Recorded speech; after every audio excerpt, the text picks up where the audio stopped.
We are given a 90-day permit, state-approved permit. We have employees who are certified, trained, state employees who utilize the bait that we use. Parks and Recreation Director Larry Parks says the city undergoes prairie dog population management each year.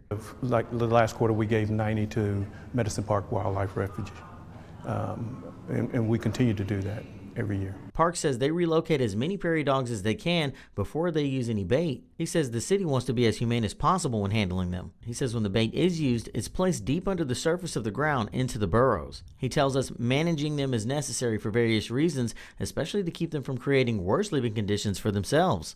We don't have a lot of the natural predators that normally can help us control the population. So when we become overpopulated, what happens is we are forced with a lot of starvation and sometimes diseases. One community member, Caitlin Stevens, says she feels the process is necessary to control the prairie dogs, even having a dog of her own. So like he's right here by a prairie dog hole, and there are times where he's going to grab something that's outside the hole. I've even seen him every once in a while, he'll get to where he's sticking his head down in one.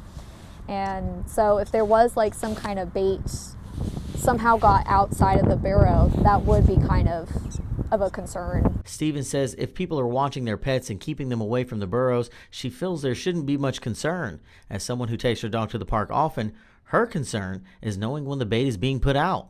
I'd like to know like when that's happening so that I can be like a little extra careful with him and just make sure he's staying away from those barrows, just on the off chance that there might be some kind of bait that he could get a hold of. Parks says the city is implementing other methods to control them as well, and says the city wouldn't want to remove them entirely. They are part of the background of this great city, so we want to keep them here also.